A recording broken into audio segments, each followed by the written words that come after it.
le nouvel ami de Luc. La carrière de la Montagne Bleue est un endroit particulièrement bruyant dans lequel grouille tout un tas de machines. Et il ne faut pas avoir peur des explosions. Le soleil est en train de se coucher, mais les locomotives de Bellevue qui travaillent à la carrière sont loin d'avoir terminé. Allez, ça descend. Prochain arrêt, le fond de la carrière. On fait la course jusqu'au déchiqueteur. Celui qui arrive le premier passera avant l'autre pour prendre les cailloux. C'est d'accord.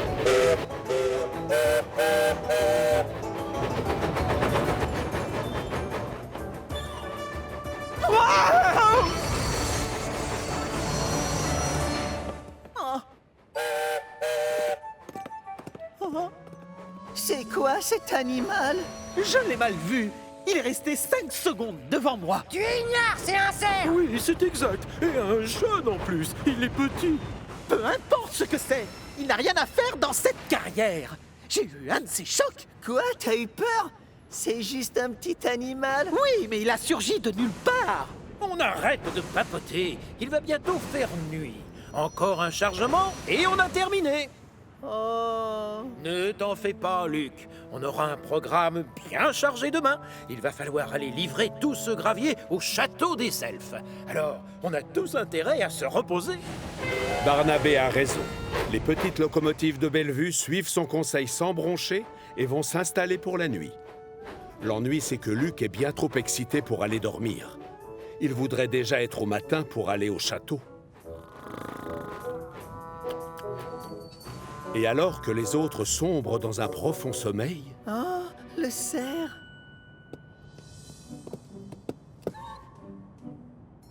Hé, non, reviens. Je ne te veux pas de mal.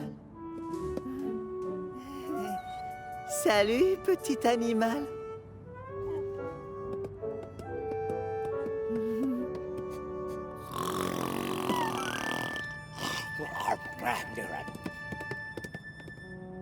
Oh! Luc est triste de voir le jeune cerf partir. Mais ce qui le console, c'est qu'il l'a vu de très près. Même s'il doute de le revoir un jour. C'est pourquoi, le lendemain, il est surpris de découvrir son nouveau copain endormi dans sa cabine.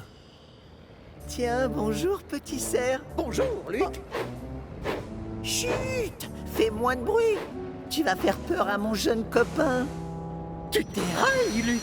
La carrière n'est pas un endroit adapté pour les animaux. N'importe quoi. Quand je lui aurai présenté tout le monde et qu'il aura vu à quel point c'est génial d'habiter ici, je te parie qu'il s'y plaira autant que moi. Peut-être. Mais ça m'étonnerait que le chef soit du même avis que toi. Tant pis. Luc est sûr de pouvoir veiller sur son nouvel ami. Et sans décevoir le contrôleur à lunettes.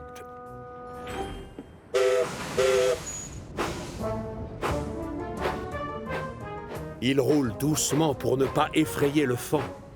Mais c'est bruyant, une carrière.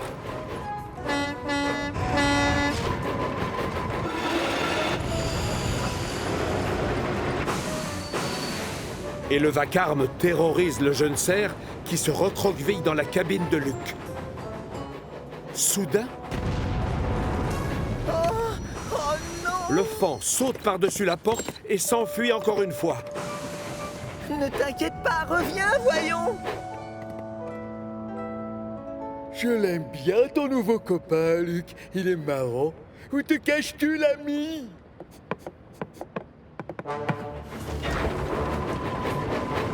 C'est parti, ça descend. Oh! Oh! Oh la ouf! Tu sais, je ne suis pas sûr que la carrière soit un endroit pour lui. À mon avis, c'est peut-être un peu trop bruyant. Tu as raison, Owen. Je ne vois qu'un moyen pour arranger ça. On va tous faire un effort et travailler sans faire de bruit. Oh, misère. Eh oui, le jeune cerf est de retour dans la cabine de Luc. Et ça fait très plaisir à tous ceux qui travaillent dans la carrière. Ils ont tous compris que c'était le bruit le problème. Donc, chacun s'applique à rouler le plus silencieusement possible, à soulever des blocs de pierre sans trop grincer, ou à reculer sans relâcher de la vapeur. Seulement, c'est trop beau pour durer. Peter Sam est tellement concentré sur sa chaudière pour éviter de faire du bruit qu'il ne regarde plus où il met les roues. Et c'est la catastrophe.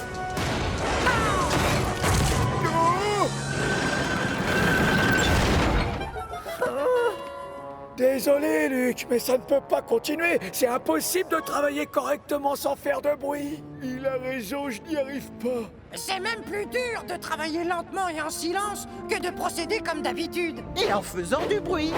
Mais on fait peur à mon copain. Écoute, Luc, tu ne peux pas être super efficace et t'occuper de ce jeune cerf. Cette carrière n'est pas un endroit pour lui.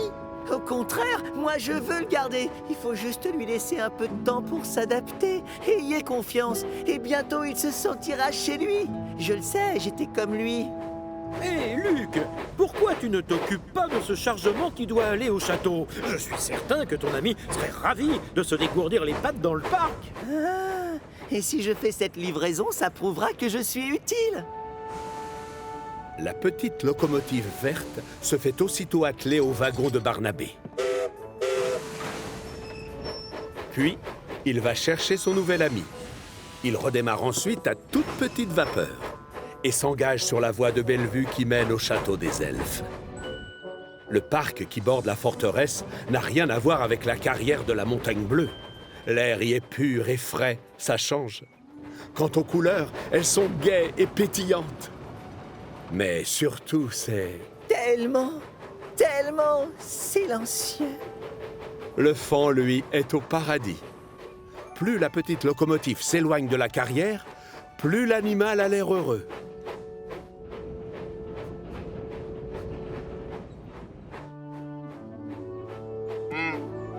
Oh, t'as vu, cerf? Cet animal te ressemble comme 2 gouttes d'eau. Hé, reviens! Oh, j'ai compris.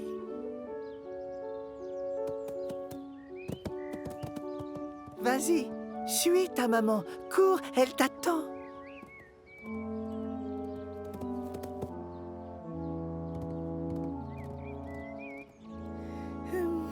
C'est difficile de dire au revoir à un ami, n'est-ce pas, Luc? Mais ça console de savoir qu'il sera plus heureux ici avec sa famille.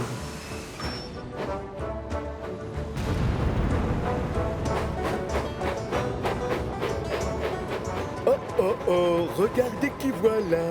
Content de te revoir. Mais où est passé le jeune cerf? Il a retrouvé sa vraie maison. Dans le parc au château des elfes. Bien joué, Luc. Tu sais quoi? Fais les livraisons et tu le verras très souvent. Il y en a justement une de prévue demain. Alors, si j'étais toi, je me dépêcherais d'emporter des rochers au déchiqueteur. À vos ordres, mon général. Luc sait que son ami est très heureux, et c'est tout ce qui compte à ses yeux. Quant à lui, il n'échangerait pour rien au monde sa place au milieu de ses copains à la carrière de la Montagne Bleue. Faire le plus de bruit possible et être utile et efficace, c'est ça, sa recette du bonheur. L'échange de poste. Millie, la petite locomotive de Bellevue, adore travailler au château des elfes. Là-bas, elle peut se rendre utile facilement et faire tout ce qui doit être fait quand on aide à gérer une propriété de ce genre. Elle va chercher des plantes pour le jardinier et fait aussi visiter aux touristes les alentours du château.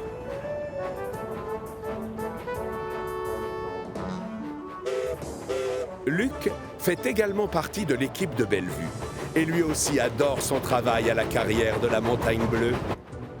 Il se sent chez lui dans le bruit et la poussière. Transporter de lourdes pierres ne lui fait pas peur. Et il adore par-dessus tout traverser les tunnels sombres qui lui permettent d'aller partout. Ce jour-là, la mission de Luc le fait sortir de sa carrière adorée et l'envoie au château des elfes. Bonjour. Ah, bonjour, je m'appelle Luc et je viens vous livrer des pierres pour le château. Génial! Merci. Moi, je suis le comte et elle, c'est Millie. Bonjour. Et elle va te montrer où laisser ton chargement.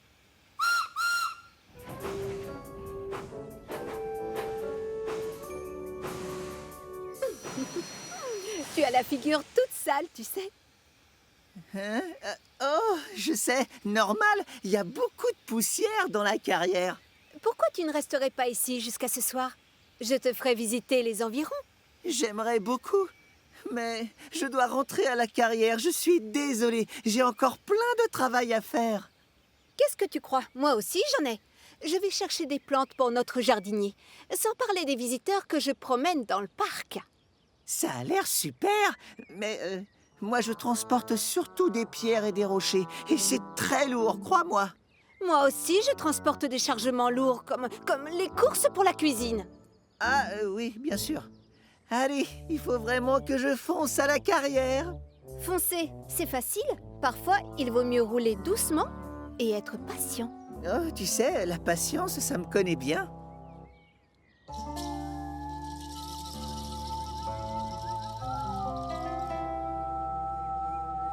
C'est alors qu'une idée fuse dans la petite cheminée de Luc. Oh, tu sais quoi? On devrait échanger nos places pour une journée. Quoi? Échanger nos places? Juste pour la journée. Et comme ça, je verrai mieux en quoi consiste ton travail à la carrière, c'est ça? Et moi, je pourrais voir en quoi consiste ton travail au château. Le comte est très emballé par cette idée farfelue, mais il a quand même téléphoné au contrôleur à lunettes pour lui demander son autorisation. Monsieur Percival trouve que votre idée est formidable et il a donné son accord. Millie met aussitôt le cap sur la carrière de la Montagne Bleue. En arrivant, elle est à la fois curieuse de visiter ce lieu inconnu et inquiète de ce qu'elle va y trouver. Pendant ce temps-là, Luc se prépare à travailler au château des elfes, la chaudière bouillonnant d'excitation et de joie. Et toi, tu trouves que c'est une bonne idée? Puisque le contrôleur à lunettes est d'accord, je le suis aussi. Et tu veux bien apporter ces wagons à Owen, s'il te plaît, Millie? Oui, avec plaisir, Peter Sam. Je te l'avais dit! Passe-les-moi, ça vaut mieux!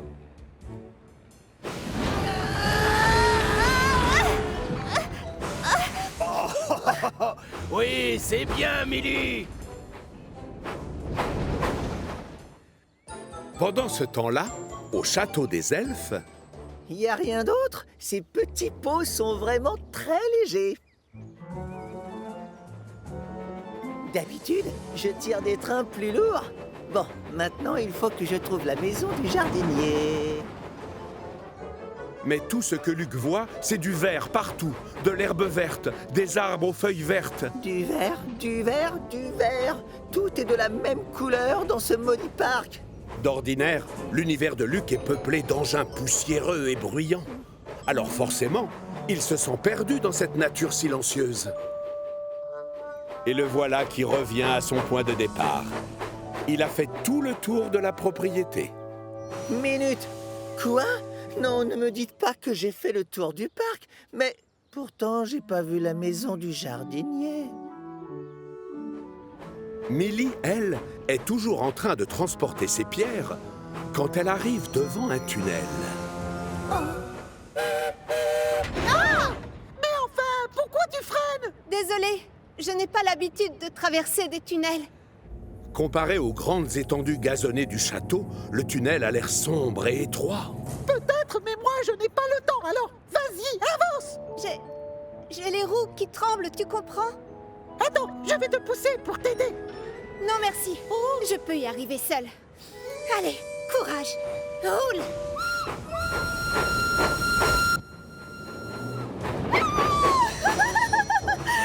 J'adore les tunnels. De l'autre côté de l'île, Luc se retrouve avec une nouvelle mission. Il joue cette fois les guides pour les touristes. Soudain, un jeune cerf lui barre la voie. Si je veux me rendre utile et que le chef me trouve efficace, il va falloir que cet animal me laisse passer. Et voilà pour toi, Luc. Oh, tiens, bonjour. Luc et moi, on a échangé nos places. Donc ça, c'est pour moi. Je m'appelle Millie. Oh, ravi de te connaître, Millie. Bon, sans te commander, prends le wagon, s'il te plaît.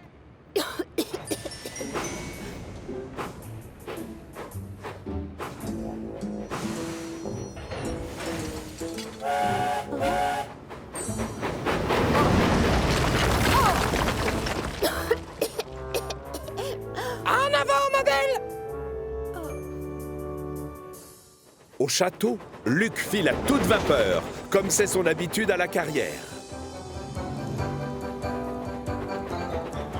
Ralentis! On ne fait pas la course ici. Tes passagers n'ont pas envie d'être secoués comme un prunier pendant leur promenade. Désolé, monsieur. Tu vas devoir apprendre à relâcher la pression de temps en temps. D'ailleurs, tantôt, si tu avais roulé un tout petit peu plus doucement, tu aurais trouvé la maison du jardinier. De son côté, Millie a appris beaucoup de choses de cette expérience. D'abord, elle est plus forte qu'elle ne le croyait. Ensuite, les tunnels ne lui font plus peur. Et enfin, elle ne craint plus la poussière. Au même moment, Luc réalise qu'il y a des tas de choses à voir dans le parc. Et que la meilleure façon d'en profiter, c'est de garder les yeux grands ouverts et de rouler lentement. Mais le temps passe vite, et au moment où Luc rentre chez lui, il croise Millie qui revient de la carrière. Maintenant, c'est toi qui as la figure sale. C'est vrai qu'il y a beaucoup de poussière dans la carrière. Ça t'a plu d'y travailler? Ah oui, j'ai surtout aimé les tunnels. Et les bruits aussi. Je me suis bien amusée. Et toi, ça t'a plu? Eh bien, oui, c'est un endroit magnifique et très silencieux. Mais j'ai hâte de rentrer chez moi, j'avoue. Et moi donc? Salut, Émilie. Au revoir. Et c'est avec la chaudière bouillonnant de joie que chacun retourne à son poste. Mais ce qui les rend vraiment heureux, c'est que cette journée leur aura permis de se faire un nouvel ami pour la vie. Gordon en panne sèche. C'est l'été sur Chicalor. Et ce jour-là, la météo a prévu de la canicule.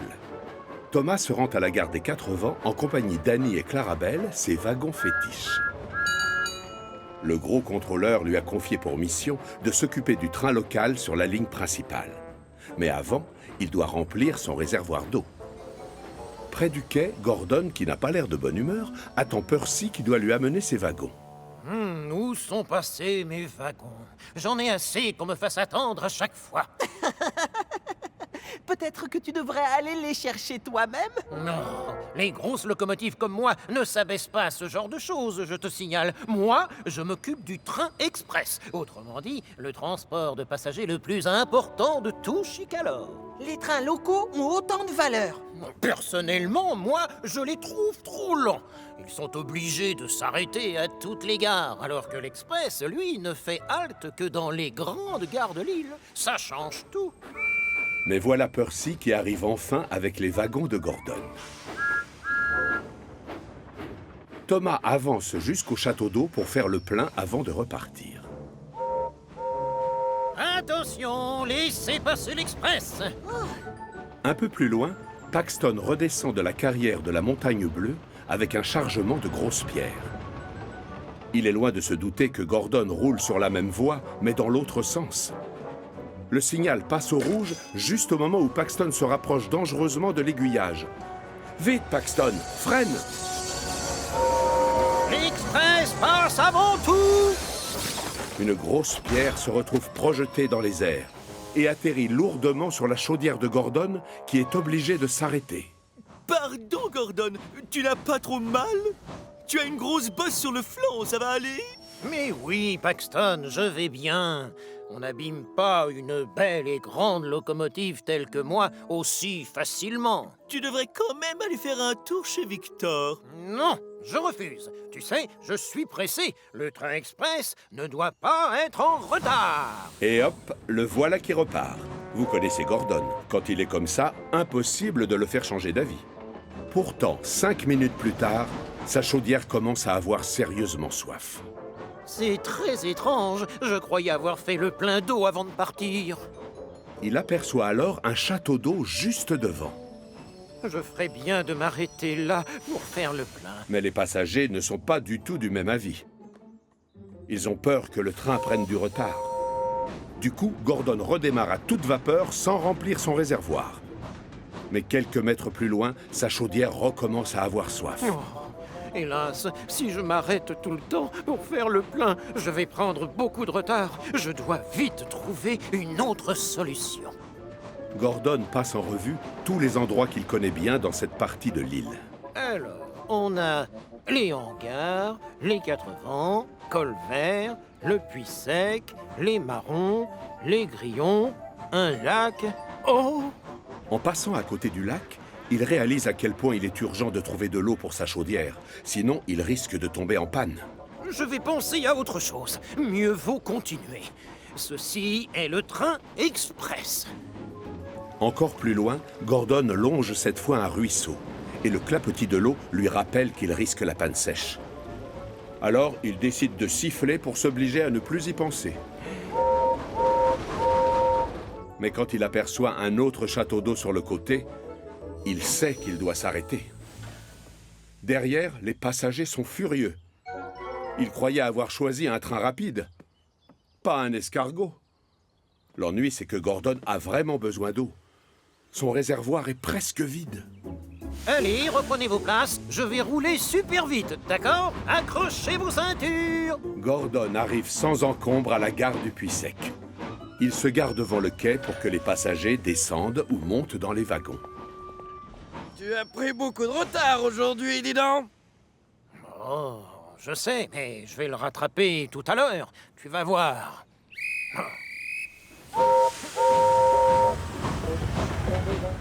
Gordon redémarre.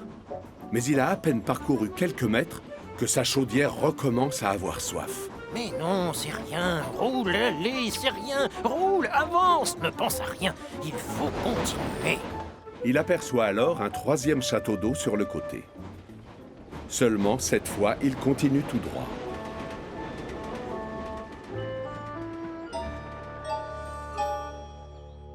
Le prochain train ne s'arrêtera pas en gare.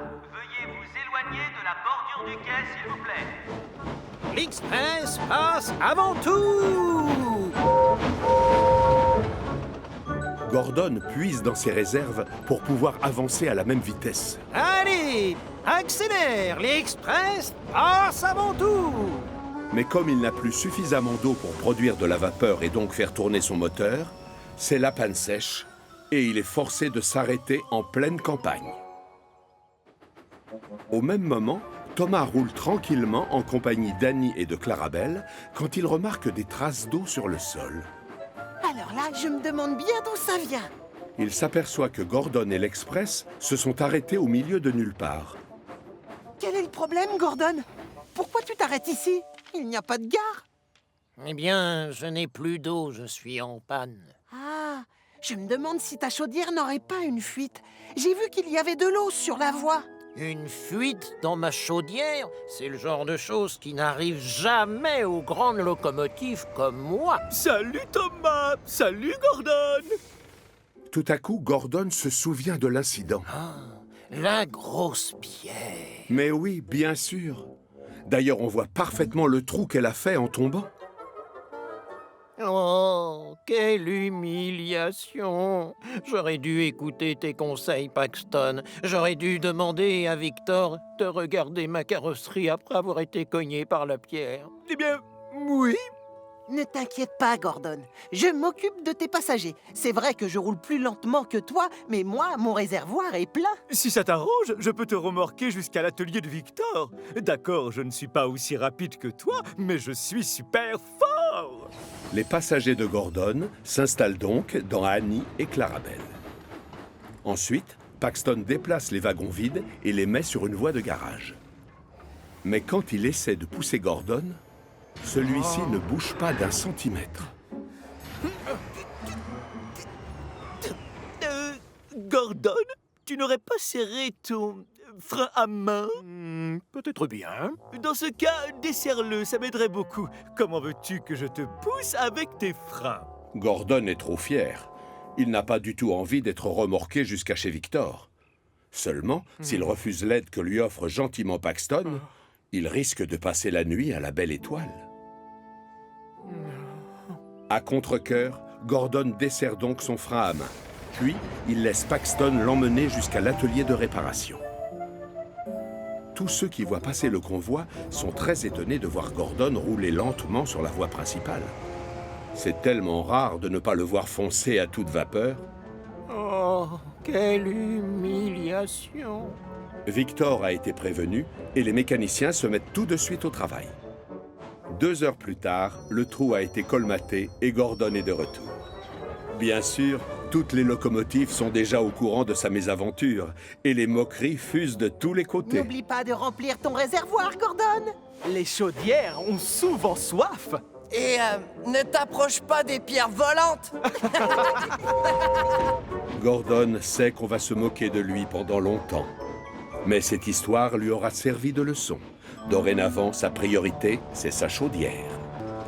La locomotive grue.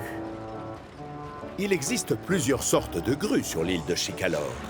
Des grandes, qui sont fixées au sol et qui restent toujours au même endroit, comme Merrick, à la carrière de la Montagne Bleue, ou comme Cranky, sur le port de Brendam. Mais il y a aussi des grues comme Rocky, qui peuvent être déplacées sur les lieux d'un accident, par exemple. Mais on trouve aussi une grue qui peut aller toute seule là où l'on a besoin de ses services. C'est Harvey, la locomotive grue. Quand il faut soulever des caisses assez lourdes, on fait appel à lui et il répond toujours présent. Ce jour-là, Harvey est occupé à décharger des wagons plats sur le port de Brendam, là où travaille Porter, le nouveau que le gros contrôleur vient d'engager. C'est la première fois qu'ils se croisent tous les deux. Et Porter est très intrigué par cette locomotive grue. Eh, salut! Tu dois être très efficace comme locomotive. Ou plutôt, devrais-je dire, tu dois être très efficace comme grue, toi. Oh, oh, oh. Je suis une locomotive grue, donc tu dois pouvoir dire les deux, je suppose. Oh, oh, oh, oh.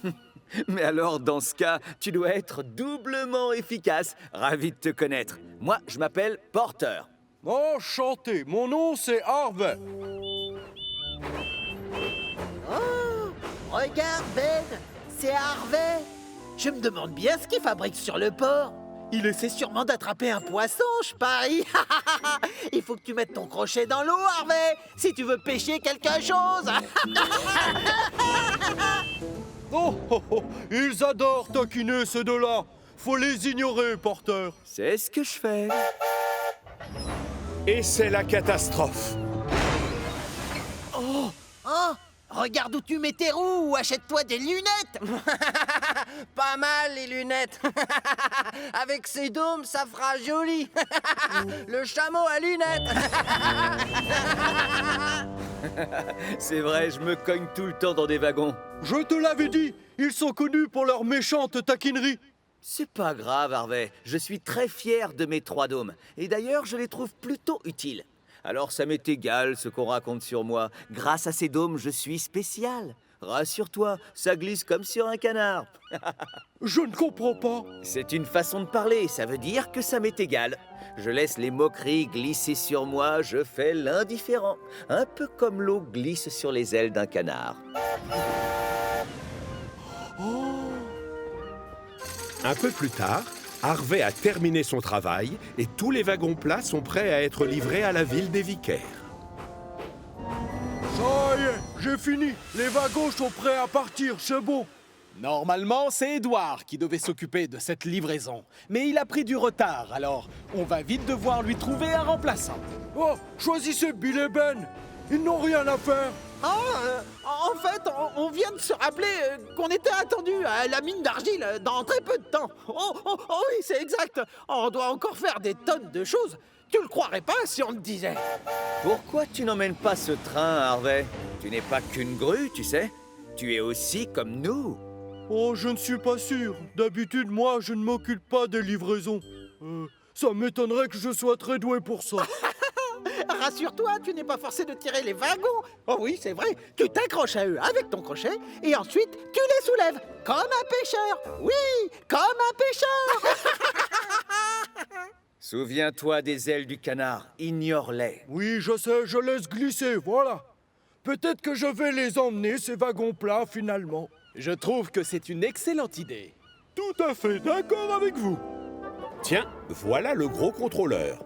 Et s'il est là, c'est pour assister à une réunion très importante. Pressons-nous, il est tard. Et comme ça, tu prouveras à tout le monde que tu es une locomotive efficace. Quant à nous, on a du travail. Et c'est ainsi qu'Harvey se retrouve attaché à plusieurs wagons plats particulièrement lourds. Et alors qu'il met le cap sur la ville des Vicaires, il a la chaudière qui bouillonne de joie et de fierté. Normalement, le travail que l'on confie à Harvey consiste surtout à soulever des objets. Mais après tout, comme c'est aussi une locomotive, rien ne l'empêche de tirer aussi des wagons. Oui, je ne suis pas qu'une grue. J'ai aussi un moteur et des roues. Harvey arrive au pied de la colline de Gordon. Et alors qu'il gravit tant bien que mal la côte, les wagons deviennent de plus en plus lourds. Et le pauvre Harvey commence à s'essouffler. Oh, mais qu'il est lourd ce train. Et ça monte. C'est beaucoup plus difficile que je le croyais, dis donc. Non. Allez, continue, Harvey. Tu vas y arriver. C'est gentil, Thomas. Oui, je vais réussir. Enfin, félicitations. Voilà le sommet. Je l'ai fait, oui. La descente maintenant. Accrochez vos ceintures. Entraîné par le poids de sa cargaison, Harvey file à fond les wagons. Mais ça n'a pas l'air de lui faire peur. Descendre une côte avec des wagons lourds, c'est plus facile que je ne le pensais. Mais plus il se rapproche du virage au bas de la colline, plus il comprend qu'il roule trop vite et que même s'il freine, il risque fort de finir sa course dans les pâquerettes. Oh là-haut.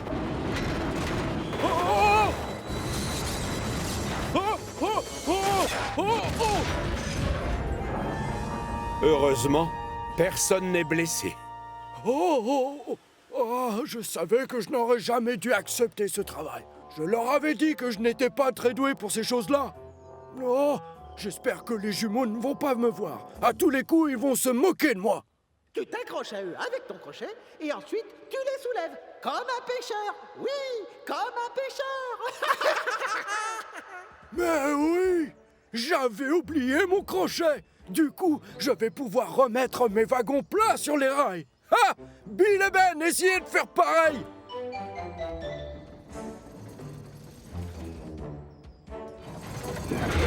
Eh oui, je ne suis pas qu'une locomotive. Je suis aussi une grue. Enfin, qu'est-ce qui s'est passé ici? Rien de très grave, Gordon, je gère. Comme tu le vois, tout est sous contrôle. Ah, alors je te laisse, Harvey.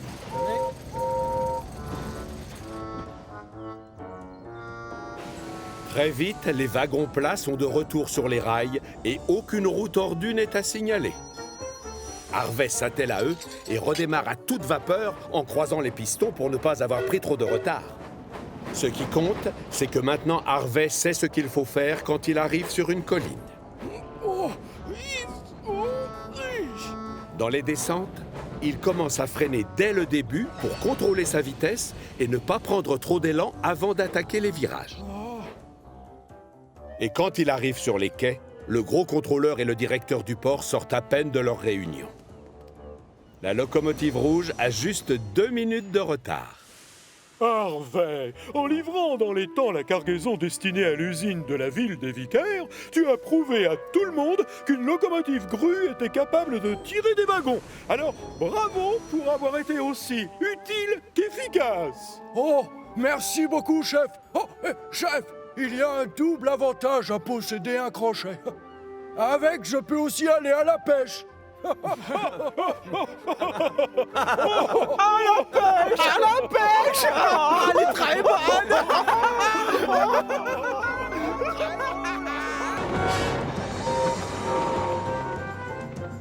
Stafford le discret. Si vous vous promenez près des lignes de chemin de fer de Chicalor, vous verrez surtout des locomotives à vapeur. Elles marchent toutes à l'eau et au charbon. Quand elles sont à court de charbon, elles viennent s'approvisionner au réservoir. Pour l'eau, c'est aussi simple, elle est stockée dans des châteaux d'eau. Stafford, lui, est un cas à part puisqu'il marche à l'électricité. Il n'a besoin ni d'eau ni de charbon. En revanche, il doit penser à faire recharger sa batterie plusieurs fois par jour. Ce matin-là, Stafford doit aller chercher des wagons plats sur lesquels ont été déposés des troncs d'arbres.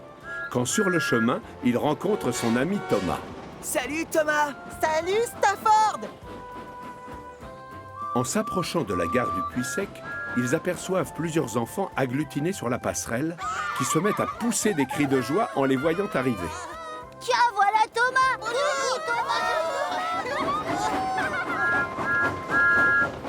Regardez, il y a Stafford aussi! Hey, bonjour, comment ça va? Les enfants lui font des signes de la main, mais très vite, une chose les intrigue. Thomas fait du bruit en roulant, alors que Stafford, lui, avance sans faire aucun son. C'était étrange! Stafford a très bien entendu les remarques des enfants. C'est comme s'il avait reçu une flèche en plein cœur. Si je roule sans faire de bruit, c'est parce que je fonctionne à l'électricité. Oh, j'aimerais faire des tchou-tchou, moi aussi, pour être comme mes amis. Quelques minutes plus tard, Stafford arrive près des hangars pour prendre le chargement de troncs qu'il doit livrer sur les quais. Écoutez les bruits que font Thomas et Percy. C'est vraiment mon rêve de pouvoir faire la même chose. Derrière, c'est efficacité avant tout. Le chargement est vite prêt à partir. Qu'est-ce qui se passe, Stafford? Ça ne va pas? Je sais que mon moteur marche à l'électricité, mais j'aimerais tellement faire du bruit, comme tous mes amis. Pourquoi pas? On peut te donner des leçons? Tu es sérieux? Oui, bien sûr, voyons. On va t'apprendre à rouler en cadence. Tu vas nous suivre et écoute bien la petite musique du moteur à vapeur.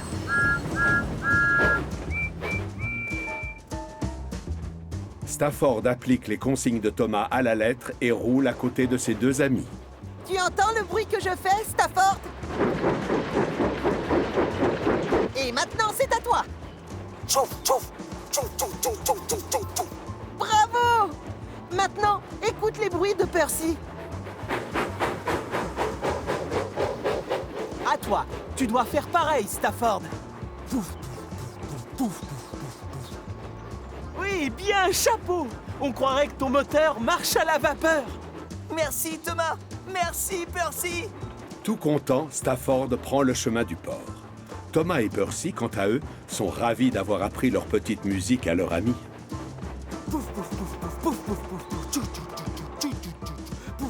Tous ceux qu'ils croisent l'entendent, et cette drôle de chanson leur plaît énormément. Hé, Stafford, on croirait entendre une locomotive à vapeur. Tant mieux, c'est fait exprès, justement. Ah, merci, ça y est, je suis enfin comme eux. Quand Stafford arrive au port de Brendam, les dockers ne perdent pas une seconde et commencent à décharger les troncs d'arbres. Henry aussi vient travailler sur les quais. Et au moment de s'arrêter, il laisse échapper un nuage de vapeur. Oui, encore un son que font les engins à vapeur. Alors moi aussi, je dois reproduire le même bruit. Oui. Stafford file à toute vapeur vers la gare de triage en imitant les autres membres de l'équipe. Pouf, pouf, pouf, pouf, tchou, tchou, tchou, tchou. Oui. Laissez passer Stafford, la locomotive à vapeur. Mais un peu plus loin, il croise Gordon. Stafford klaxonne pour lui faire coucou. Et la grande locomotive lui répond en actionnant son sifflet. Oh, c'est vrai, ils ont aussi des sifflets, alors que moi, je n'ai qu'un klaxon. Bon, je Je n'ai qu'à imiter le son du sifflet du mieux que je peux. 5 minutes plus tard, Stafford retrouve les enfants perchés sur la passerelle. La petite musique du moteur à vapeur remporte beaucoup de succès.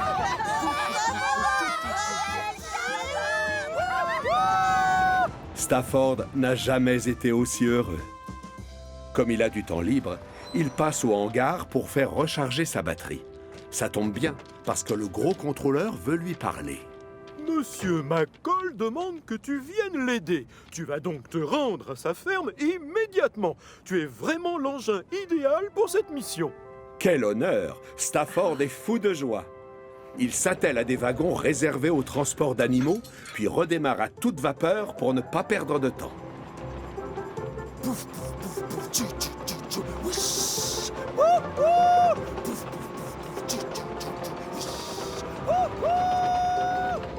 5 minutes plus tard, la ferme de Monsieur McCall est en vue.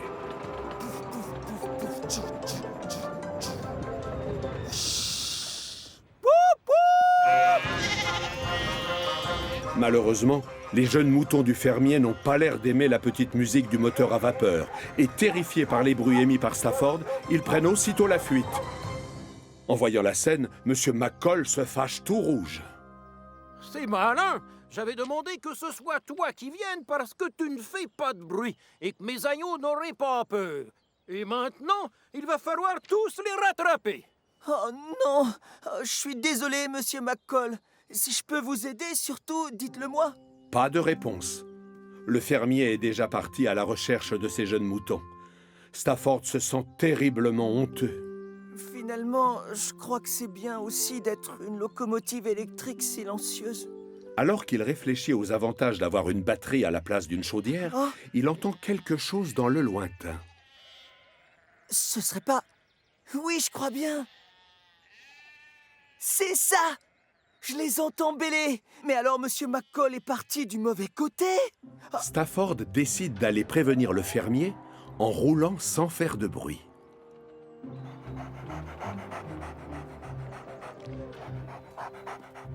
Je les ai entendus bêler. Je peux vous montrer où ils se cachent. Oui, bien joué, Stafford. On va aller les chercher. Aussitôt dit, aussitôt fait. Mais cette fois-ci, Stafford avance sans faire de bruit. Fini les pouf-pouf, oubliez les chouchous, terminez les wish. Regarde, ils sont là-bas. Monsieur McCall est soulagé. Il a finalement retrouvé ses petits protégés. Et 10 minutes plus tard, les agneaux sont tous à l'intérieur du wagon. Et c'est parti pour la promenade. Stafford les conduit jusqu'à leur nouveau pâturage. Merci. Les agneaux ont l'air de t'apprécier énormément. Tu sais pourquoi? Parce que tu es calme et que tu ne fais aucun bruit. Tout est bien qui finit bien. Et à la fin de la journée, c'est avec le sourire que Stafford retourne à son hangar. Stafford? Pourquoi t'es-tu remis à rouler sans faire de bruit? Alors tu n'aimes plus dire wish et wouh wouh? En fait, j'ai réfléchi et ça a quelques inconvénients. Je n'ai rien d'une locomotive à vapeur. Moi, je suis Stafford le discret. Et je suis fier de mon moteur silencieux. Chut. Le héros de Henri. Henri et Hiro sont tous les deux particulièrement costauds. Du coup, c'est à eux que l'on confie les trains les plus lourds. Ce jour-là, Henri et Hiro se retrouvent pour faire le plein de charbon. J'ai bientôt terminé. J'espère qu'il restera assez de charbon pour moi. On doit transporter beaucoup de choses lourdes aujourd'hui. Allons, ne t'inquiète pas, Henri. Il en reste plein. Ensuite, les deux locomotives passent à la carrière de Farquhar chercher des wagons remplis à ras-bord. Puis, ils foncent jusqu'au port où on les attend avec impatience. Mais pendant la traversée de Chicalor, la cheminée de Hiro se met à rejeter de la vapeur toute sale. Oh! Hiro! Hiro! Il y a de la fumée noire qui s'échappe de ta cheminée! Oui, mais de la tienne aussi! Je me demande bien pourquoi! Tiens, voilà Duck. Il va peut-être pouvoir les renseigner. Oh, dommage! Apparemment, vous avez pris le mauvais charbon qui a été livré ce matin. Pardon? On m'a demandé d'aller en chercher du nouveau pour le remplacer. Non, on ferait mieux d'attendre. Je pense que c'est plus prudent, pas toi? Pas question. On peut très bien rouler avec celui-là. On produit toujours de la vapeur. On n'a pas le choix. On doit avancer à tout prix. On attend de nous que l'on se montre utile et efficace. Henri n'a pas envie de décevoir son chef et son ami. Mais cette histoire de charbon l'inquiète. Ne m'en veux pas, Hiro, mais je préfère retourner à la gare de triage et attendre que le nouveau charbon soit livré. Henri abandonne donc Hiro avec tous les wagons. Et retourne s'installer dans son box. Hiro, en revanche, refuse de baisser les pistons. Seulement maintenant, il n'a personne pour l'aider. Oh, misère! Il y a beaucoup trop de wagons maintenant. Je n'y arriverai jamais tout seul. Soudain, une idée fuse dans sa cheminée. Je vais d'abord emmener la moitié du convoi sur le port, et après je reviendrai chercher l'autre moitié. Aussitôt dit, aussitôt fait. Hiro se sépare d'une partie du train qu'il laisse sur une voie de garage. Mais au bout de quelques kilomètres, sa fumée se fait de plus en plus noire. Oh, Burk, c'est quoi cette odeur épouvantable? Oh. Désolé, Gordon, on a dû me donner un charbon qui brûle mal. Eh bien, dans ce cas-là, tu devrais aller faire nettoyer ta chaudière. Non, impossible, pas le temps. Cette livraison est importante et on m'attend. Pour Hiro, le travail passe avant tout. Mais alors qu'il roule vers le port, sa chaudière se met à faire de drôles de bruits. Oh non! Ce n'est vraiment pas le moment de me lâcher. Écoutez-moi ce boucan. On a l'impression que tes essieux sont complètement tordus. Désolé, mais je n'ai pas le temps, Thomas. J'ai encore plein de wagons à aller chercher.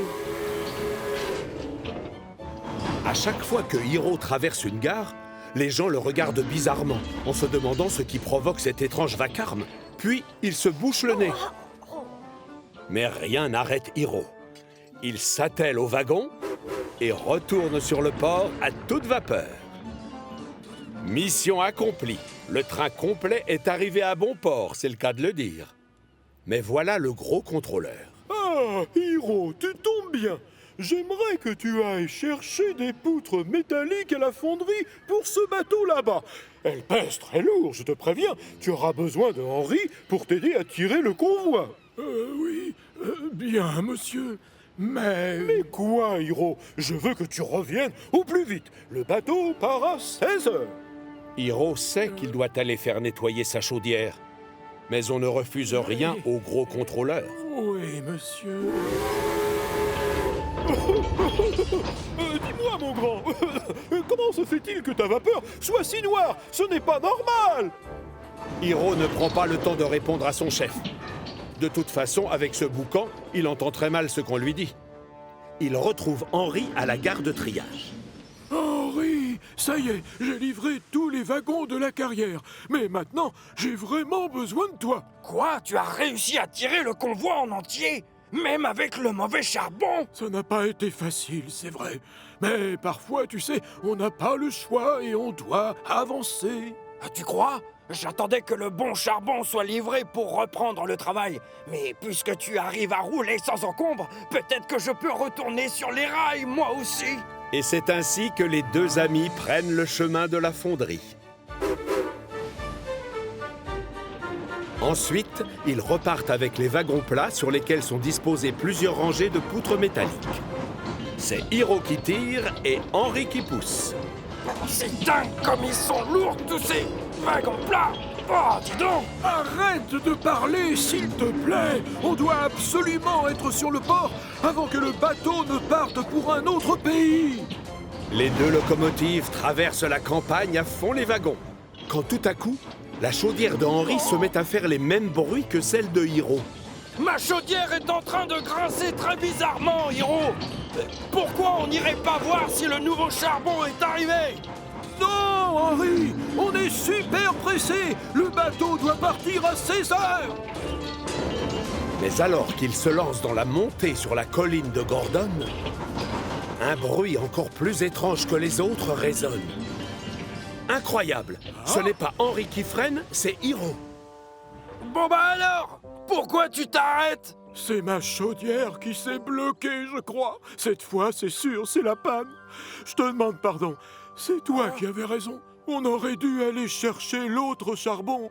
À cause de moi, on n'arrivera jamais sur le port avant le départ du bateau. Ne t'inquiète pas, Hiro. Tu m'as appris qu'il fallait avancer à tout prix. Et donc, c'est ce que l'on va faire tous les deux. Henri pousse aussi fort que ses pistons le permettent. Et tout doucement, le convoi réussit à se hisser jusqu'au sommet. Henri réussit à faire avancer tous les wagons plats, plus Hiro. Ah, oui, encore, c'est bien. Allez, fonce, bravo! Dans un vacarme épouvantable, Henri appuie à fond sur ses pistons. Ses roues tremblent et ses essieux grincent, mais tant pis. Il est déterminé à aller jusqu'au bout. Sur les quais, les dockers saluent son exploit en poussant des cris de joie et des bravos. Espérons que le gros contrôleur soit aussi d'humeur à les féliciter. Tu es un champion! Tu es revenu juste à temps. Bravo, Hiro! Et en plus, tu as réussi l'exploit de travailler alors que ton train était extrêmement lourd et avec du mauvais charbon. Je vous remercie, chef. Et j'avoue que ça n'aurait pas été possible sans Henri. C'est lui qui nous a poussés alors que j'étais en panne. Exact. Mais, Hiro, tu m'as appris que l'on doit rouler même quand ça ne va pas. J'ai suivi ton conseil. En tout cas, mes félicitations à tous les deux. Maintenant, faites-moi plaisir et filez chez Victor pour un bon décrassage. Un peu plus tard, les chaudières des deux amis sont comme neuves et on a rempli leur citerne avec du bon charbon. Plus rien ne les empêche de se remettre au travail. Tu veux que je te dise? Tu avais raison. C'est possible d'avancer quoi qu'il arrive, et même avec du mauvais charbon. Oui, mais c'est plus facile quand on a un bon combustible, non? Allez, viens, on va leur montrer qu'on est efficace, surtout quand on travaille ensemble. L'Express du goûter des elfes. Parmi toutes les locomotives de Chicalor, Stephen est sûrement l'une des plus anciennes. C'est lui qui livre tout ce qu'il faut pour le château. Et c'est lui aussi qui se charge de faire les visites. Il n'a qu'un seul défaut, il est très lent. Bouge tes wagons, l'escargot! Ce matin-là, alors que Spencer a déposé le duc et la duchesse au château pour une petite visite privée, il voit le comte et ses propriétaires s'approcher de Stephen. Stephen, je viens te confier une mission importante. Chaque semaine, je veux que tu ailles chercher des brioches à la boulangerie et de la crème fraîche à la laiterie. Nous allons servir un goûter l'après-midi dans la plus belle salle du château. Oh oui, monsieur, on l'appellera l'Express du goûter des elfes. Ah, les visiteurs du château vont les attendre longtemps, leurs brioches, si c'est Stéphane qui fait les livraisons. Sache, pauvre ignorant, que dans ma jeunesse, on m'appelait la fusée, parce que j'étais super rapide. Ah, si tu te mesurais à un âne et une carriole, je veux bien. La vieille locomotive est très vexée. Toi, je vais te faire taire. Grâce à moi, l'Express du goûter des elfes sera le plus rapide de tout Chicalor. Stephen passe donc à la boulangerie pour prendre les brioches. Puis à la laiterie pour la crème fraîche.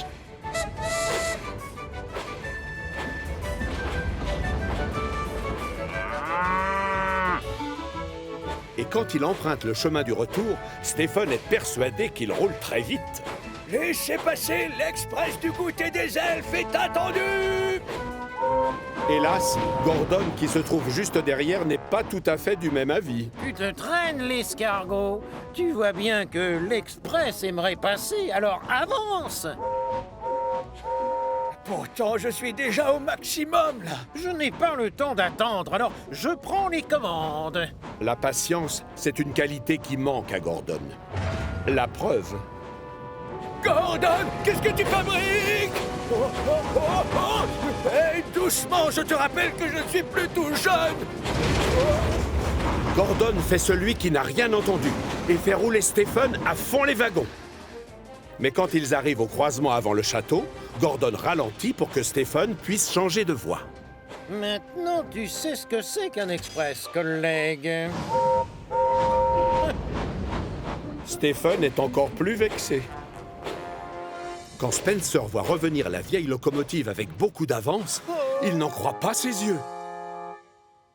Bien joué, Stephen. Tu as fait très vite. Tu es vraiment fabuleux. Merci, l'Express. Ah, tu vois, Spencer, moi aussi, je suis un bolide. La fusée est de retour. Royou! Les semaines suivantes, à chaque fois que Stephen doit aller chercher des brioches et de la crème fraîche, il demande à un ami de le pousser. La première fois, c'est Thomas. La deuxième fois, c'est James qui se porte volontaire. Et la suivante, c'est au tour d'Emily. L'avantage, c'est que les brioches et la crème fraîche sont toujours livrées à temps pour le goûter. Du coup, la fusée a beaucoup de succès.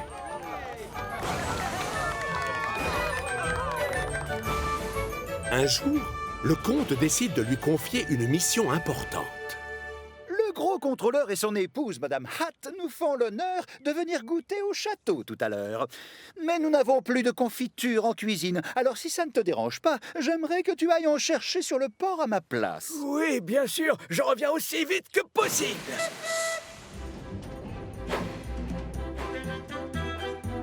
Stephen appuie à fond sur l'accélérateur.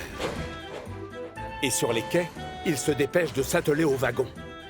Les tonneaux remplis de confiture ont déjà été chargés et il y en a pour tous les goûts, fraises, framboises et même abricots. Le souci, c'est que sur le chemin du retour, impossible de trouver une locomotive pour le pousser. Oh non! D'habitude, c'est ici que je croise Gordon. Ces derniers temps, c'est à cet endroit précis que je voyais Thomas. Je fais comment maintenant? Il reste encore beaucoup de chemin à parcourir. Et tout seul, Stephen risque de mettre du temps pour rentrer. Oh non! Il fera nuit quand je rapporterai la confiture au château. Pas sûr. Voilà de la compagnie. Tiens, qu'est-ce que tu fais là? Je croyais qu'on te surnommait la fusée. Le gros contrôleur et Madame Hatt doivent sûrement être déjà au château pour le goûter. C'est alors que Stephen a une idée. Peut-être que si tu me poussais, j'irais beaucoup plus vite. Oh, moi, je suis bien trop occupé pour promener un vieux tas de planches moisies tel que toi. C'est vrai, Stephen n'est plus tout jeune. Mais c'est un avantage, car avec le temps, il est devenu sage et il sait comment provoquer les petits jeunes. Oh, ne t'en fais pas, Spencer. Je ne te crois pas capable de me faire rouler vite de toute façon. Évidemment, Spencer est piqué au vif. Je vais te montrer ce que c'est de rouler vite. Spencer vient donc se placer juste derrière Stephen. Tu ne l'auras pas usurpé ton surnom, parce que l'Express du goûter va battre son record de vitesse. Spencer appuie sur l'accélérateur et roule encore plus vite qu'Emily et que Thomas. Même Gordon n'est pas allé aussi vite. Allez, encore! Vas-y, accélère! Avec Spencer, la côte du château est gravie en quelques secondes. Merci beaucoup, Spencer. Mais dès que la locomotive argentée le lâche, Stephen s'aperçoit qu'il a un problème. Oh non! Non! On va trop vite! Jules! Freine! Jules, le conducteur, tire au maximum la manette de frein. Mais trop tard. Stephen va s'écraser contre le butoir. Le choc projette dans les airs le tonneau de confiture de fraises, celui de framboise et même celui d'abricot. Et devinez où ils vont atterrir?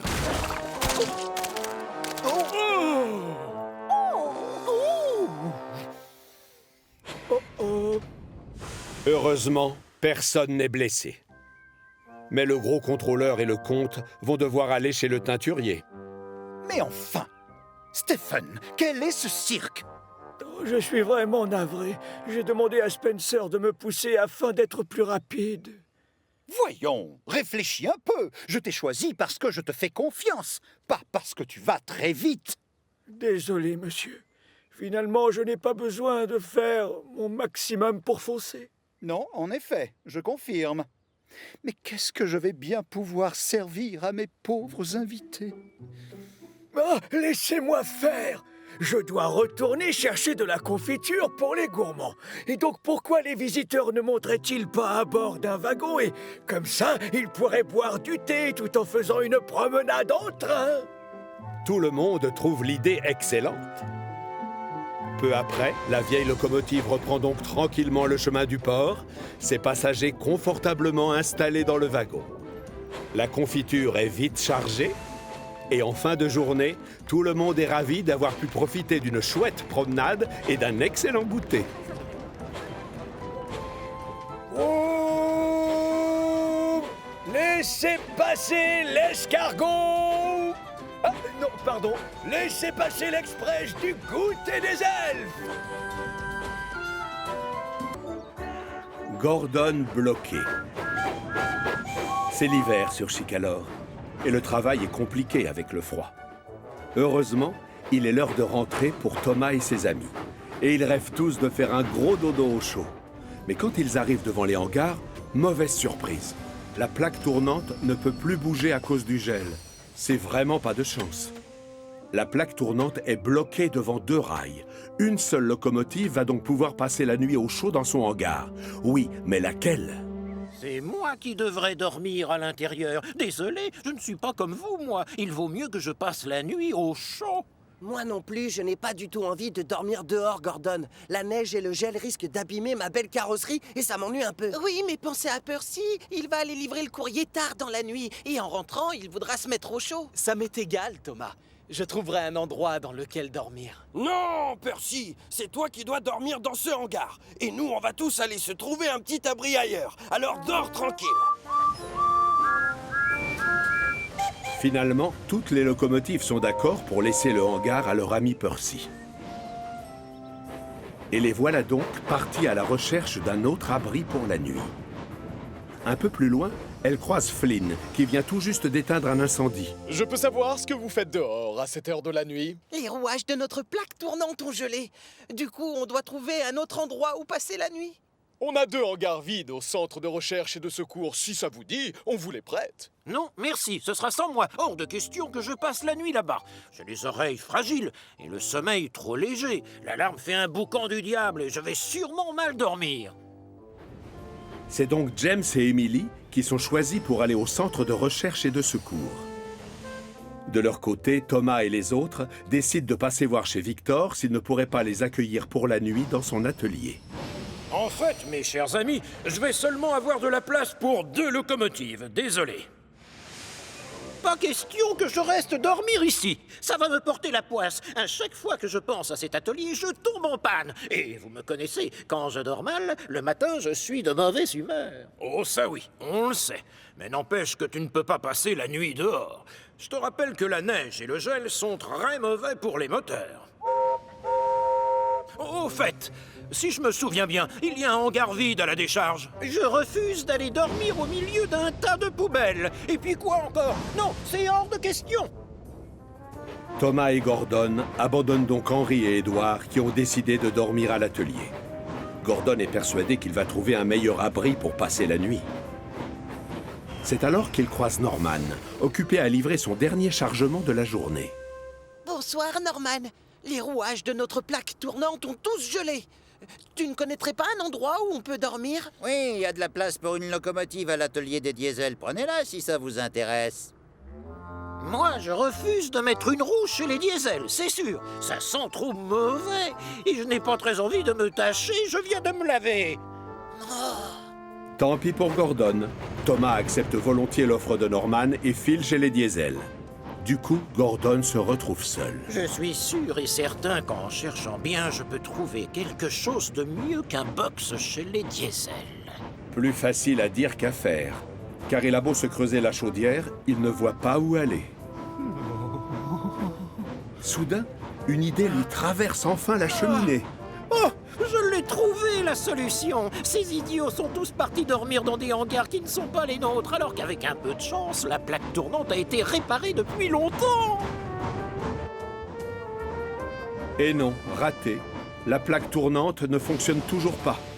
Elle est toujours bloquée par le gel. Et malheureusement, il n'y a toujours accès qu'à un seul hangar. Quelle bande d'idiots, quand même. Moi, au moins, je sais où je vais dormir cette nuit.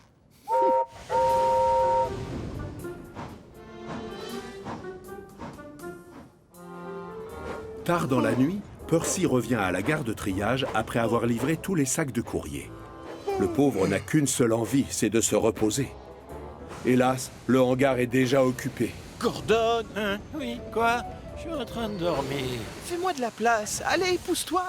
Je suis trop fatigué pour me chercher un autre hangar. Mais faudra bien pourtant. Tu vois bien que ce box est trop petit pour contenir 2 locomotives. Si tu veux passer la nuit au chaud, moi je te conseille d'aller voir Whiff. Il y a une place de libre dans sa décharge. Percy est loin d'être emballé par cette idée. Mais il est trop épuisé pour se disputer avec Gordon. Il part donc à la décharge pour prendre un repos bien mérité. De son côté, Gordon est absolument ravi d'avoir la gare de triage pour lui tout seul. Ça me donnerait presque envie de demander au gros contrôleur si je ne pourrais pas avoir un hangar rien que pour moi. C'est tellement plus tranquille ici sans les autres locomotives qui parlent tout le temps et qui m'ennuient avec leurs histoires sans importance. Hein? Malheureusement, pour le calme et la tranquillité, il faudra repasser. Les ouvriers continuent de réparer la plaque tournante et ils font beaucoup de bruit. Impossible de fermer l'œil dans ces conditions. Gordon est furieux. Le matin arrive sans qu'il ait pu se reposer. Et comme d'habitude, son conducteur s'active à préparer sa chaudière pour la journée de travail qui les attend. Hurrah! On a terminé. On peut être fiers de nous. Bonne nouvelle, la plaque tournante est à nouveau en état de marche. Enfin, j'ai parlé trop vite. Après avoir fait à peine un quart de tour, elle se bloque encore une fois à cause du gel. Stop! Arrête-toi, Gordon! Non, stop, ne recule pas! Surpris, Gordon manque d'en avaler son sifflet. On ne plaisante pas avec les horaires quand on est en charge de l'Express. Oui, mais voilà, la plaque tournante est toujours bloquée. Personne n'arrive à la faire bouger. Du coup, Gordon reste coincé dans son hangar. Oh, quelle humiliation! Et les choses ne sont pas près de s'arranger. Le gros contrôleur arrive pour avoir des explications. Les passagers de l'Express sont allés se plaindre du retard. Dis, je peux savoir ce que tu fais là?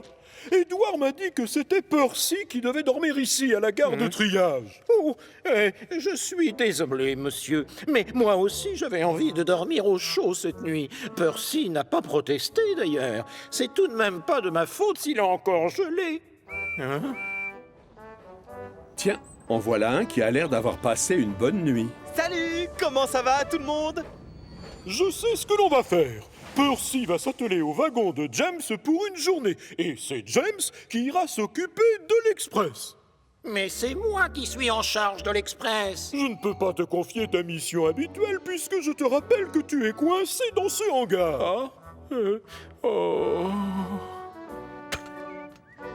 Le gros contrôleur décide de rester à la gare de triage pour superviser les travaux de réparation. Gordon, lui, n'a pas d'autre choix que de prendre son mal en patience. Je donnerais n'importe quoi pour sortir d'ici et aller faire mon travail, comme la locomotive efficace que je suis vraiment. Après une nuit d'efforts, la plaque tournante est à nouveau en état de marche. Ah, ça fonctionne! On peut être fiers de nous! Ouais. Gordon est ravi. Il peut enfin sortir de son hangar. Seulement le temps a passé et il fait déjà nuit. Les autres locomotives reviennent déjà de leur journée de travail. Gordon est terriblement déçu. C'est affreux, mais je n'ai pas pu me rendre utile de toute la journée et j'ai honte, sachez-le. Oh, mais si tu tiens à te racheter, mon cher Gordon, j'ai une proposition à te faire. Si tu veux, c'est toi qui t'occuperas des wagons de la poste ce soir. Oh non, ça c'est un travail pour une petite locomotive, pas pour moi, voyons. Faux, Gordon. La roue a tourné, comme dit le dicton. Alors ce soir, c'est toi qui iras jouer les facteurs. Un point, c'est tout. Quelle humiliation. La grande peur de Salty. Salty adore travailler tout près de la mer. Mais au début, quand il est arrivé sur Chicalor, le gros contrôleur l'avait envoyé à la carrière de Farcar. Et la seule chose que Salty avait sous les yeux toute la journée, c'était de la pierre. De la pierre à droite, de la pierre à gauche, de la pierre partout. Le diesel détestait ça. Salut, Salty! Oh, moi je suis un diesel pour les dockers, Mavis. Et j'ai besoin de vivre près de la mer. Du coup, quand le gros contrôleur est venu lui annoncer qu'il allait le muter sur le port de Brendam, Salty a décrété que c'était la plus belle journée de sa vie. Le port, c'est mon petit paradis, matelot. Le port, c'est mon petit paradis. Ce jour-là, le moteur de Salty crachote encore plus que d'habitude. Dis, tu fais de drôles de bruit ce matin, Salty. Tu es sûr que ça va? Quoi? Pas rien à naviguer. T'inquiète pas, Cranky. C'est rien. Peut-être qu'une huître bouge ma vieille cheminée.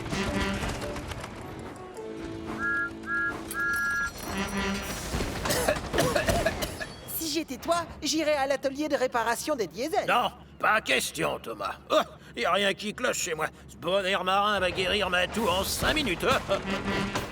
Oh, Thomas a raison. Tu devrais aller voir un mécanicien. Lui te dira ce qui provoque cette toux. Et prendre le risque de me retrouver dans cette affreuse carrière? Oh, non, merci. Salty refuse d'écouter les conseils de ses amis. Il ne mettra pas les roues à l'atelier de réparation des diesels. Quelques jours plus tard, une petite locomotive avec 3 dômes sur le capot fait son entrée sur le port. Tiens, salut, jeune matelot. Bonjour, mon nom c'est Porter. Oh, ravi de te rencontrer, Porter. Et moi, mon nom, c'est Salty. Je suis le diesel docker.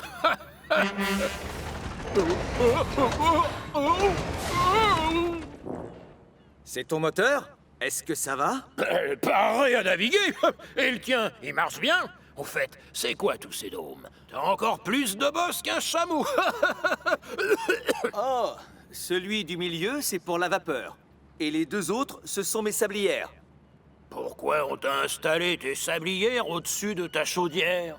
Grâce à la chaleur, le sable reste au sec et je peux l'utiliser quand je veux si les rails deviennent glissants. Démonstration!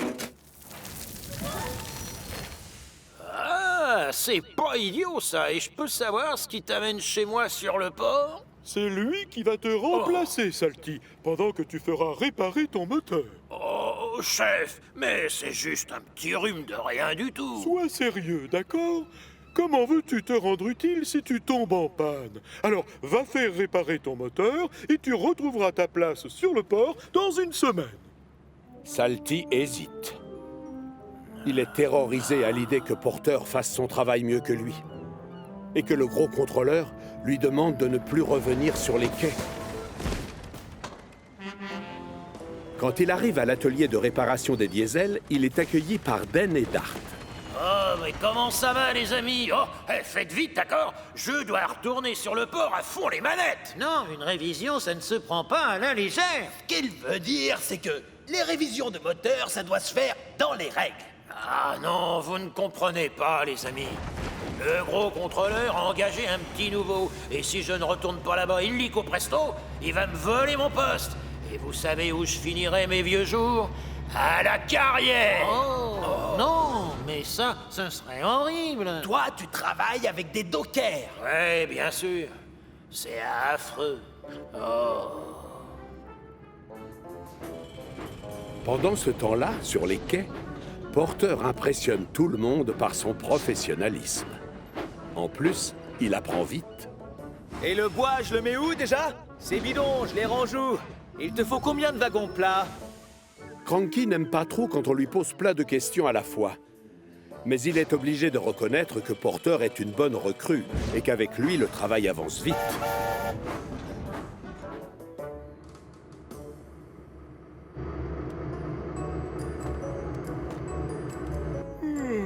Ça y est, tu es réparé, Salty. Ce qui veut dire, c'est que ton moteur est comme neuf. Alors salut, je lève l'ancre. Il est l'heure de hisser la grand voile.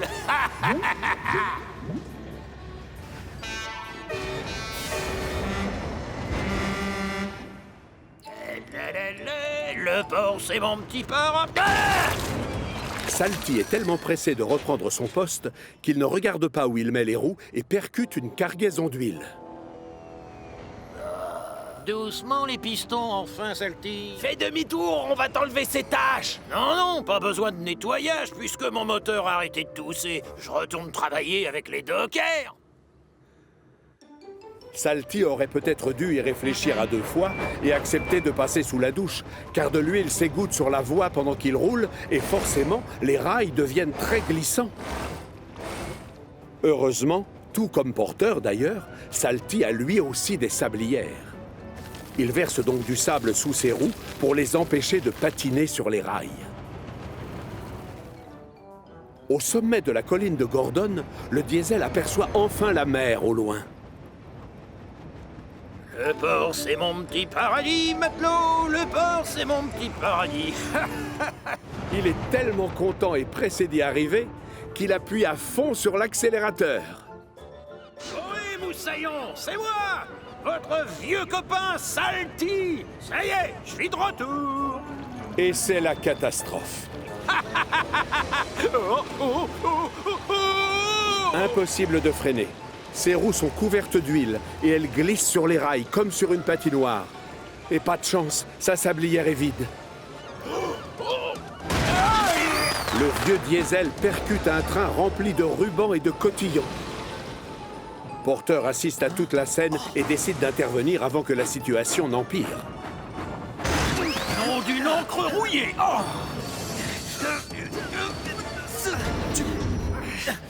Ouah! Tu es mignon comme ça, dis donc. Oh, sans toi, je me serais pas arrêté, matelot. Oh, je me suis vraiment conduit comme un imbécile et je sais bien ce que le gros contrôleur va m'annoncer. Bravo! À cause de toi, les livraisons vont prendre du retard. Et je veux que tu ailles maintenant à... Oui, capitaine, je sais où je vais. Comme punition, vous allez me muter à la carrière, très loin de mon océan adoré. Non, gros bêta, je n'ai pas l'intention de te muter. Oui, c'est vrai, tu as fait beaucoup de bêtises aujourd'hui. Mais tu restes une locomotive très utile et efficace. Alors c'est Porter que vous allez envoyer ailleurs, c'est ça? Ce n'est pas mon genre de jouer avec les postes de chacun. Toi et Porter, vous êtes faits pour travailler ensemble. Seulement, j'aimerais juste que tu ailles prendre une douche. Oh! Oui, chef, à vos ordres, capitaine. Et donc, pendant que Salty fait sa toilette, Porter en profite pour verser du sable sur les rails glissants afin d'éviter d'autres accidents. On n'est jamais trop prudent. Plus le temps passe, et plus Salty apprécie le petit nouveau. Mais ce qui compte le plus, c'est qu'il va pouvoir rester à l'endroit qu'il préfère le plus au monde. Devinez lequel est-ce? Le port, bien sûr. Le port, c'est mon petit paradis, matelot. Le port, c'est mon petit paradis. Une mission qui ne sent pas bon. Ce soir-là, à la gare de triage, James raconte des histoires qui font peur aux autres locomotives. Et à cet instant-là, le train fantôme roule tant bien que mal sur le pont, en réveillant tous les habitants de l'île avec son sifflet lugubre. Ouh! Ouh! La majorité des locomotives ne croient pas aux histoires que raconte James. Percy est le seul à les prendre au sérieux et à avoir peur. D'autant plus qu'il passe ses nuits sur les rails pour livrer les sacs de la poste. Et parfois, la nuit, dans le noir, certaines choses ont l'air plus terrifiantes qu'elles ne le sont en réalité.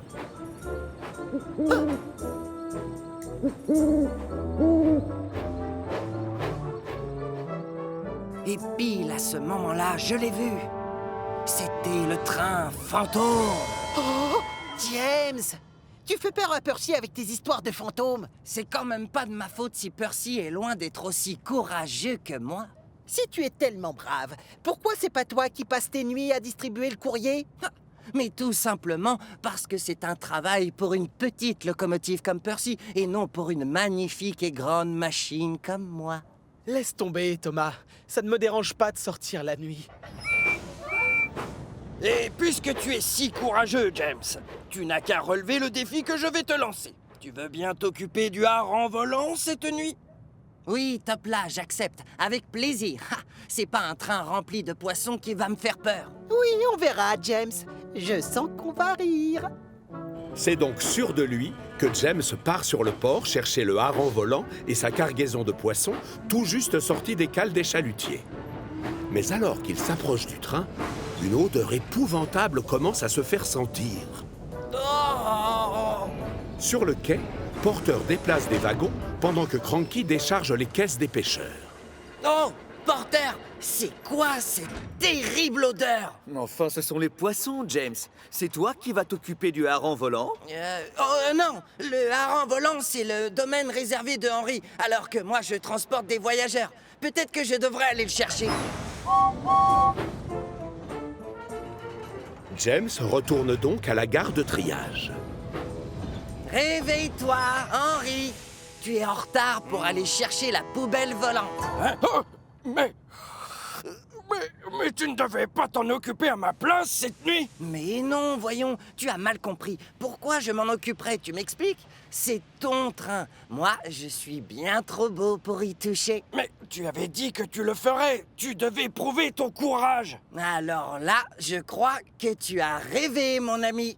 Bonne nuit, Henry. Allez, travaille bien. Non, je vais être en retard. James est persuadé qu'il a eu un trait de génie en faisant croire à Henry qu'il avait rêvé toute l'histoire. La grosse locomotive verte file à toute vapeur vers ses livraisons. Mais malheureusement, Henry a pris du retard. Et certains poissonniers vont devoir ouvrir plus tard que d'habitude. Alors, au matin, quand il retourne à la gare de triage, il n'est pas étonné de voir le gros contrôleur qui l'attend. Je peux savoir ce qui t'est arrivé hier soir, Henry? Pourquoi les livraisons ont-elles eu autant de retard? Je suis désolé, chef. Je crois que je me suis endormi. J'ai rêvé que James proposait de prendre le hareng volant à ma place. Mais c'est la réalité, Henry. Je l'ai entendu t'en parler. Et il n'est pas le seul. James essaie de se faire tout petit dans son coin. C'est vrai, James? Vas-y, parle, je t'écoute. Est-ce ta faute si les poissons ont été livrés en retard? Ah, désolé, monsieur. J'avais vraiment l'intention de m'occuper du hareng volant à sa place. Et d'ailleurs, je suis même allé sur le port. Mais voilà, ça sentait très mauvais. Hein? Mais enfin, évidemment que ça sent mauvais un poisson. Seulement, tu avais bien dit à Henry que tu allais t'occuper de son train.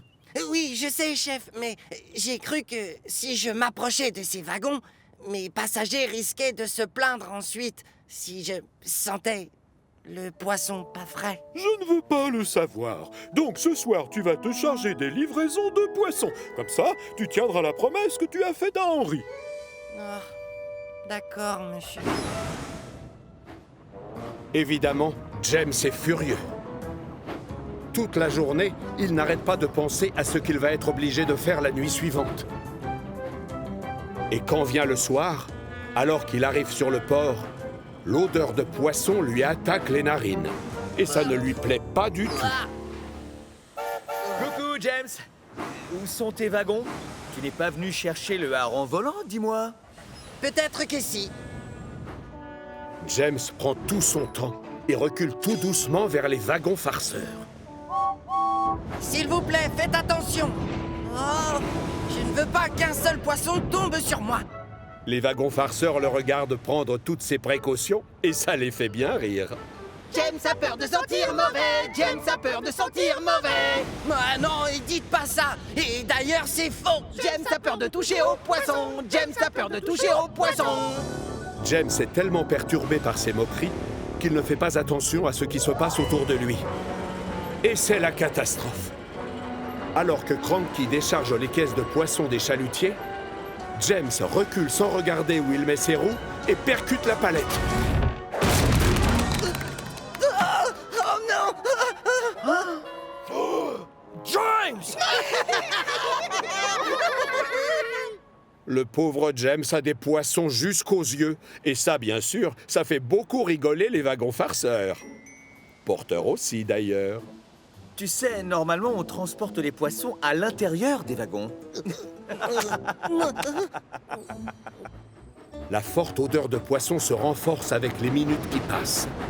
Du coup, James file à toute vapeur faire ses livraisons. Et quand vient le matin, à la gare de triage, les locomotives sont réveillées par un drôle de parfum très désagréable. Oh, c'est quoi cette odeur? Ça, c'est une odeur de poisson.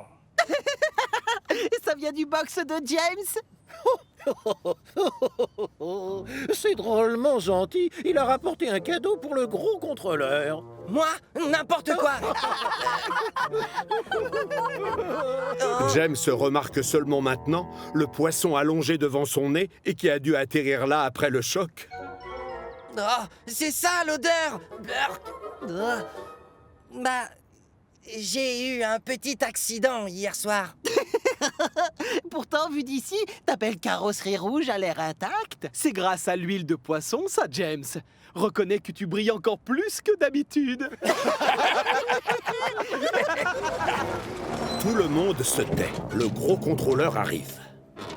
Beau travail, James. Encore bravo. J'étais très content ce matin quand j'ai su que les caisses avaient été livrées à l'heure aux poissonniers. Et ce, malgré, comment dire, ton accident. Oh, James, d'où vient cette odeur? Tu vas me faire le plaisir d'aller te laver tout de suite, c'est compris? Bien, monsieur. Merci beaucoup. C'est avec le plus grand bonheur que je vous obéis, chef. James a prévenu. Il ne partira pas avant d'avoir été complètement récuré de haut en bas. Et ne comptez pas sur lui pour retourner sur le port. Depuis cette histoire, il fait une allergie aux poissons.